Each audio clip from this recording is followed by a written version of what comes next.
Of you. आज हम discuss करने वाले हैं ह्यूमन हार्ट को। हम इसको डिस्कस कर रहे हैं उसके पहले हम आपको बता दें कि आप इसके पहले का एक वीडियो है ब्लड एंड ब्लड वेसल्स करके, जस्ट इसके पहले है, तो उसको आप लोग जाके देख लीजिए। क्योंकि अगर जब तक आप ब्लड को और ब्लड वेसल्स को नहीं समझोगे आप इसको नहीं समझ पाओगे। ठीक, तो हम डिस्कस कर लेते हैं ह्यूमन हार्ट को। ह्यूमन हार्ट है क्या? ह्यूमन हार्ट एक ऑर्गन है और इसका काम होता है कि ब्लड को एक जगह से दूसरी जगह पंप करे। मीन्स आप ऐसे समझ सकते हैं आसान भाषा में कि आपकी स्मॉल इंटेस्टाइन जो होती है, स्मॉल इंटेस्टाइन से जब न्यूट्रिशन का एब्जॉर्प्शन होता है तो उसके बाद वो स्मॉल इंटेस्टाइन से सीधा जाता है लीवर पे और लीवर से फिर हार्ट पे जाता है। तो ये यहाँ से यहाँ जा रहा है तो इसके लिए कोई पंपिंग सिस्टम होना चाहिए, इसको खींचने वाला या इसको बाहर फेंकने वाला। आप ऐसे समझ सकते हैं कि मान लीजिए कि यहाँ पे कुछ सेल्स का ग्रुप है और इस सेल्स के ग्रुप में ब्लड वेसल्स हैं जिससे ब्लड आ रहा है, और इस ब्लड वेसल से जो ब्लड आ रहा है उस ब्लड को फोर्स करके भेजने का काम कौन करेगा? हार्ट करेगा। मीन्स ह्यूमन हार्ट का एक काम है, इकलौता काम होता है कि वो ब्लड को पंप करे, पूरी बॉडी में ब्लड को सर्कुलेट करने के लिए पंप करने का काम ह्यूमन हार्ट करेगा। ठीक, पहला काम इसका ये हो गया।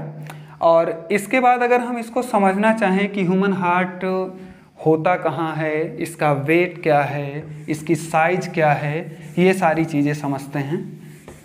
मीन्स आप लोग समझ रहे होंगे ना कि ह्यूमन हार्ट का सीधा सीधा फंक्शन होता है ब्लड को पंप करना।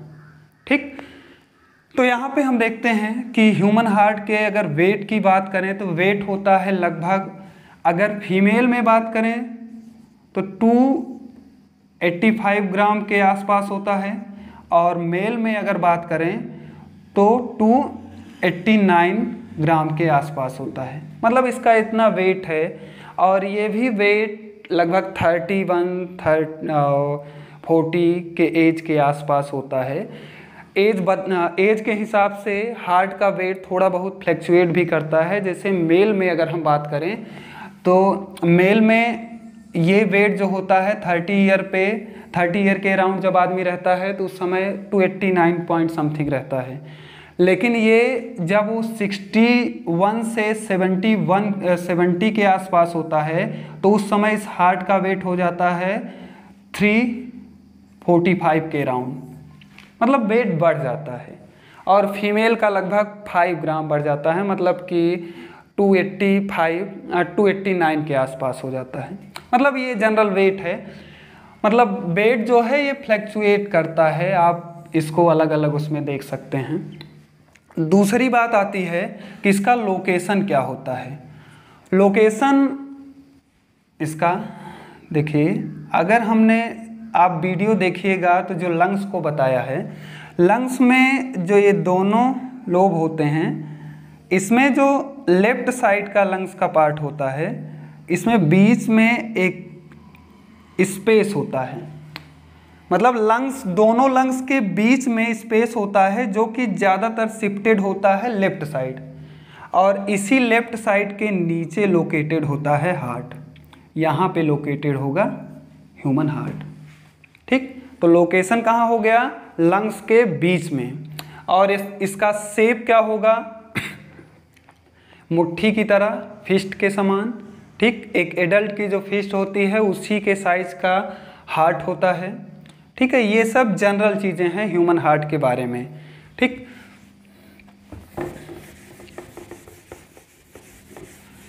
अब उसके बाद ह्यूमन हार्ट की फंक्शनिंग को थोड़ा सा लाइन के डायग्राम में हम समझते हैं सिंपल भाषा में, कि जैसे आप स्टेप वाइज समझते चलिएगा, समझ में आ जाएगा अच्छे से।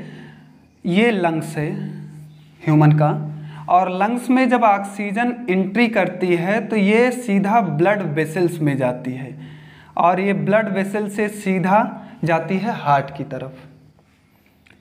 और हार्ट में जो चेम्बर होता है वो 4 चेम्बर होता है, ऐसे आप समझ सकते हैं। इसको और क्लियर समझ में आ जाएगा आगे जब हम बताएंगे। तो लंग से सीधा ब्लड रन करके वो पहुंचा हार्ट के लेफ्ट साइड के ऊपर वाले चेम्बर में, जिसे बोला जाता है लेफ्ट ऑरिकल। लेफ्ट ऑरिकल में आया और लेफ्ट ऑरिकल से ये सीधा जाता है लेफ्ट वेंट्रिकल में, और लेफ्ट वेंट्रिकल इसको भी लेबल कर देते हैं लेफ्ट वेंट्रिकल, और लेफ्ट वेंट्रिकल से ये ब्लड सीधा जाता है टिश्यू के पास, टिश्यू या आप कह सकते हैं सेल्स के पास जाता है।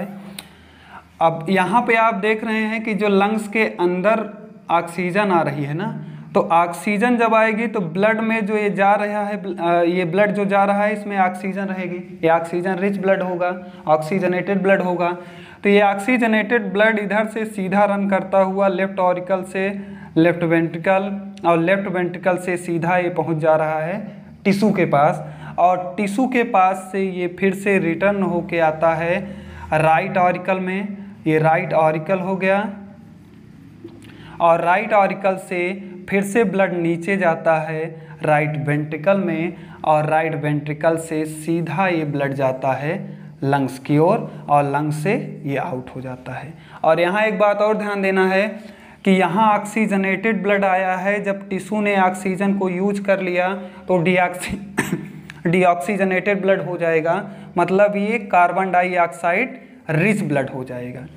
आप ऐसे स्टेप वाइज समझते चलिए कि ह्यूमन हार्ट जो होता है वो 4 चेम्बर का होता है, 4 चेम्बर उसमें होंगे, और उस 4 चेम्बर में जो ये ऊपर का दोनों चेम्बर होता है ये हमेशा ब्लड को रिसीव करता है, ठीक, ब्लड को रिसीव कर रहा है। ये भी ऊपर वाला चेम्बर मतलब ऑरिकल जो होगा ये रिसीव कर रहा है, और वेंट्रिकल जो है वो बाहर भेज रहा है, ठीक। तो ये जो ब्लड आ रहा है लंग से इधर, तो इसे बोला जाता है पल्मोनरी आर्टरी, और ये जो रिटर्न हो रहा है पल्मोनरी आर्टरी नहीं, पल्मोनरी वेन बोला जाएगा, सॉरी, ये पल्मोनरी वेन से ब्लड सीधा आ रहा है लेफ्ट ऑरिकल में, और लेफ्ट ऑरिकल से सीधा लेफ्ट वेंट्रिकल में, फिर लेफ्ट वेंट्रिकल से पल्मोनरी वेन के थ्रू, आर्टरी के थ्रू, सीधा आर्टरी हम नाम देंगे, आर्टरी के थ्रू ये सीधा जाएगा टिश्यू पे, और टिश्यू से deoxygenated blood, carbon dioxide rich blood veins के थ्रू लौट के जाएगा राइट ऑरिकल में, और राइट ऑरिकल से राइट वेंट्रिकल में, और राइट वेंट्रिकल से पल्मोनरी वेन के थ्रू ये सीधा चला जाएगा लंग्स में, और लंग्स से सीधा रिटर्न होके चला जाएगा आउटसाइड नोस्ट्रिल के सहारे। तो मतलब ये मेन हार्ट का वर्किंग मॉडल है, एक तरह से आप समझ सकते हैं। हम डायग्राम भी बना के आपको बताते हैं, लेकिन अभी फ़िलहाल इसको इतने में समझ लो, ठीक, कि कैसे रन करता है ब्लड, कहाँ से कहाँ जाता है, ठीक। अब इसके बाद हम डिस्कस करते हैं ह्यूमन हार्ट को हम बना के उसको। अब हम ह्यूमन हार्ट को एक डायग्राम के सहारे समझते हैं, ठीक है। एनसीईआरटी से थोड़ा आपको ये डिफरेंट डायग्राम लग रहा होगा, लेकिन आपको ध्यान ये देना है, कभी भी आप डायग्राम बनाइए, बायोलॉजी में कोई भी अगर आपकी कॉपी चेक कर रहा है तो ये देखता है कि डायग्राम में सारी चीज़ें होनी चाहिए। ये नहीं ज़रूरी है कि आप उसमें जैसा बना है मच्छिका स्थाने मच्छिका ही नहीं करना है आपको। अब इसमें ह्यूमन हार्ट में आपको दिख रहा है कि 4 चेम्बर हैं, 4 चेम्बर हैं, और उसके बाद और आर्टरी एंड वेन है। सारी चीज़ें हम आपको समझाते हैं कि कैसे ये फंक्शन करता है। ह्यूमन हार्ट को बोला जाता है कि एक हॉलो मस्कुलर आर्गन होता है।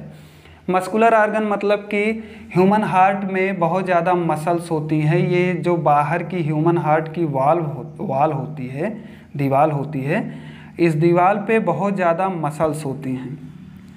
मसल्स होने का रीज़न क्या है कि बॉडी में कोई भी मूवमेंट जो होता है वो मसल्स के सहारे ही होता है। और आपको पता है कि हार्ट अथक चलता रहता है, लगातार चलता रहता है। तो चलने के लिए हार्ट को ब्लड को पंप करने के लिए जो वहाँ पे एक्चुअल मेहनत जो करने वाला है वो है ये मसल्स। इस मसल्स को कार्डियक मसल्स बोला जाता है, जो कि आप क्लास 9th में पहले भी पढ़ चुके हैं, कार्डियक मसल, ठीक। ये कार्डियक मसल्स ही ब्लड को पंप करने में हेल्प कर रही है। एक बात हो गई। और दूसरी बात हमें समझते हैं कि अब इसमें ब्लड कैसे आता है और एक कैसे बाहर जाता है और फिर से कैसे लौटता है, देखते हैं सारी चीज़ें। मान लो आप यहाँ पे मान रहे हैं कि ये लंग्स है। अब लंग्स से क्या होता है, लंग्स दो हैं, मतलब दो अलग अलग पार्ट में बटे हुए हैं। तो लंग्स से दो पाइप आती है और ये सीधा जुड़ती है जाके हार्ट के लेफ्ट साइड वाले चेम्बर में। लेफ्ट साइड वाले चेम्बर में ऊपर किससे, लेफ्ट ऑरिकल से। और हमने अभी जब लाइन वाला डायग्राम बनाया था तो उसमें बताया था कि इसे बोला जाएगा पल्मोनरी वेन। ठीक, याद रखिएगा कि वेन और आर्टरी को कभी भी हम देखेंगे तो वेन हमेशा ब्लड को हार्ट के इस साइड लेके आएगी और आर्टरी हमेशा ब्लड को बाहर ले जाएगी। आप यहाँ पे समझ रहे होंगे कि जो लेके आ रही है इस वजह से इसको बोला जा रहा है वेन। ठीक, और अब इसमें जब ब्लड इस दोनों पल्मोनरी वेन के सहारे लेफ्ट ऑरिकल में आ गया तो लेफ्ट ऑरिकल में आने के बाद ये ब्लड सीधा ऊपर से चला जाता है नीचे की तरफ। अब नीचे की तरफ जाने के लिए यहाँ पे लगा होता है बाइकस्पिड वाल्व। बाइकस्पिड वाल्व, अब वाल्व को थोड़ा सा समझ लेते हैं तो हम आगे बढ़ते हैं। वाल्व इधर हम जब बताएंगे तो ये ट्राइकस्पिड वाल्व होगा और इधर जब बता रहे हैं तो ये बाइकस्पिड होगा। इसका मतलब क्या है कि वाल्व जो है एक ओपनिंग है। अब ये ओपनिंग में ऐसे दो पार्ट हैं, मतलब ओपन होने के लिए ये दो पार्ट खुलेंगे। ठीक है, टू लीव्स हैं यहाँ पे। तो इस टाइप का अगर वाल्व है तो ये बाइकस्पिड हो गया, बाई मतलब टू हो गया। और दूसरा होता है ट्राइकस्पिड। ट्राइकस्पिड मतलब इसमें तीन लीव्स लगे होते हैं, तीन लीव्स लगे होते हैं। ठीक, तो ये ट्राइकस्पिड मतलब उधर से अगर ब्लड प्रेशर दे रहा है तो ये तीन लीफ ओपन होंगी। ठीक, तो ये हो गया बाइकस्पिड और ये हो गया ट्राइकस्पिड। तो इधर जो वाल्व होगा उस वाल्व को कैसा वाल्व बोला जाएगा, बाइकस्पिड वाल्व। इस वाल्व को हम लोग बोलेंगे बाइकस्पिड वाल्व। ठीक, बाइकस्पिड वाल्व हो गया। बाइकस्पिड वाल्व के थ्रू ये सीधा ब्लड यहाँ से लेफ्ट वेंट्रिकल में पहुँच गया, लेफ्ट वेंट्रिकल में पहुँच गया। अब जब ब्लड लेफ्ट वेंट्रिकल में पहुँच जाएगा तो लेफ्ट वेंट्रिकल में यहाँ पे आपको पता, हमने बताया कि ये मसल्स लगी हुई हैं और ये कॉन्ट्रैक्शन करेंगी। कॉन्ट्रैक्शन करने के बाद ये ब्लड यहाँ से निकल के सीधा इस एओर्टा के थ्रू, मेन ब्रांच जो हार्ट से निकल रही है उसे एओर्टा बोला जाएगा, एओर्टा के थ्रू हार्ट से बाहर की तरफ जाएगी। ठीक, आप इसको सीधा सीधा नाम दे सकते हो एओर्टा। हमने पहले भी बताया है कि ब्लड वेसल्स को आप ज़रूर देख लीजिए। ठीक, एओर्टा। और एओर्टा जब आगे जाके डिफरेंट ब्रांच बनाना स्टार्ट करे, ये इधर से जा रही है, उसके बाद हार्ट के पीछे की तरफ से ये ब्रांच आगे की तरफ निकलती जा रही है। ठीक, तो जो एओर्टा में डिफरेंट ब्रांच पतली पतली होना स्टार्ट कर देती हैं तो इस ब्रांचेज को हम बोलते हैं आर्टरी। मतलब हार्ट से मेन ब्रांच जो निकल रही है एओर्टा हो गई, और जब आगे जाके वो फर्दर डिवाइड हो रही है तो हो गई आर्टरी। अब आर्टरी जब सेल्स के पास, टिश्यू के पास पहुंचती है, बहुत सारी सेल्स के पास पहुंचेगी आर्टरी, तो उस समय आर्टरी बन जाएगी कैपिलरी। सेल्स के पास यहाँ पे पहुँच रही है और उसके बाद ये कैपिलरी से फिर वेन के सहारे वापस आ जाएगी। ठीक, एक मिनट हम थोड़ा सा नीचे कर दें इसको, थोड़ा समझने में आपको दिक्कत हो रही होगी। आप ऐसे समझिए कि आर्टरी सीधा सीधा आ रही है इसके पास, सेल्स के पास, और सेल्स के पास जब आर्टरी आती है तो पतली पतली ब्रांचेस में डिवाइड हो जाती है, उसे बोला जाता है कैपिलरी। और ये कैपिलरी फिर से जब कलेक्शन इसका एक हो जाएगा, मिल के सब एक बन जाएंगी, तो फिर से ये बन जाती है वेन, और वेन जब पहुंचती है हार्ट के पास तो जो मेन ब्रांच होती है उसे बोला जाता है वेना केवा। और वेना केवा के बाद यहाँ पे एक ट्राइकस्पिड वाल्व होता है जिसके सहारे वो ब्लड राइट ऑरिकल से पहुँच जाता है राइट वेंट्रिकल में। और राइट वेंट्रिकल में जब ये ब्लड पहुँच गया तो यहाँ से ये ब्लड, यहाँ से ये मसल्स ब्लड को पंप करेगी और ये सीधा निकलता हुआ ऊपर चला जाएगा पल्मोनरी आर्टरी के सहारे लंग्स पे। ठीक, अब एक एक चीज़ फिर से हम समझ लेते हैं, थोड़ा सा आपको अगर कम समझ में आया हो तो हम इसको ऐसे समझते हैं। एक मिनट, लंग्स पे ऑक्सीजनेटेड ब्लड आया। अब ये ऑक्सीजनेटेड ब्लड पल्मोनरी आर्टरी के थ्रू पल्मोनरी वेन के थ्रू ये सीधा सीधा पहुंच गया कहाँ पे, लेफ्ट ऑरिकल में। अब लेफ्ट ऑरिकल में पहुंच गया तो उसके बाद ये बाइकस्पिड वाल्व के थ्रू सीधा पहुंचा कहाँ पे, लेफ्ट वेंट्रिकल में। अब लेफ्ट वेंट्रिकल में पहुंचने के बाद जब लेफ्ट वेंट्रिकल ने उस ब्लड को पंप किया, अब पंप करने के बाद ये सीधा ब्लड निकल के एओर्टा के थ्रू, आर्टरी के थ्रू और कैपिलरी के थ्रू पहुंच गया कहाँ पे, सेल्स के पास। ठीक, अब सेल्स के पास पहुंच गया और सेल्स के पास जब पहुंच जाएगा उसके बाद फिर से जब ब्लड वापस की तरफ जाएगा तो किससे जाएगा, वेन के थ्रू। ठीक, और वेन के थ्रू जब जाएगा तो ये सीधा जाएगा राइट ऑरिकल, और राइट ऑरिकल से ट्राइकस्पिड वाल्व, ट्राइकस्पिड वाल्व के थ्रू ये सीधा पहुंच जाएगा राइट वेंट्रिकल पे। राइट वेंट्रिकल पे आया और राइट वेंट्रिकल पे ये पहुंचने के बाद सीधा सीधा ये रिटर्न होके ये सीधा जा रहा है पल्मोनरी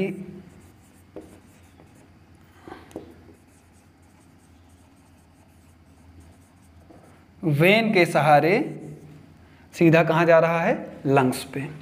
ये होती है हार्ट की मैकेनिज्म। ये मतलब एक तरफ से ऑक्सीजनेटेड ब्लड आप देख सकते हैं कि बीच में ये जो इसे बोला जाएगा सेप्टम या सेप्टा बोला जाता है। अब इसमें होता क्या है कि इधर आप देख रहे हैं पूरी तरह से ऑक्सीजनेटेड ब्लड है, क्योंकि ऑक्सीजन रिच ब्लड आ रहा है, और इधर की अगर हम बात करें तो इधर डीऑक्सीजनेटेड ब्लड होता है। तो आप याद रख सकते हैं कि लेफ्ट साइड हार्ट का जो ब्लड होता है वो शुद्ध होता है, मतलब प्योर होता है, और राइट साइड का जो होता है वो इम्प्योर होता है। ठीक, सीधी सीधी बात ये है। और हार्ट लंग्स से जो रिलेटेड ब्लड वेसल्स हैं उसको हम पल्मोनरी से रिलेट करते हैं। ठीक है, तो पल्मोनरी से रिलेट करते हैं, और हम पहले भी बता चुके हैं कि जो हार्ट की तरफ ब्लड को लेके जाएगा उसे वेन बोलेंगे, और हार्ट से बाहर ले जाएगा तो उसे आर्टरी बोलेंगे, क्योंकि इस चीज़ को आपको इसके पहले वाले वीडियो में समझ लेना है। ठीक, तो ये होती है पूरी हार्ट की मैकेनिज्म।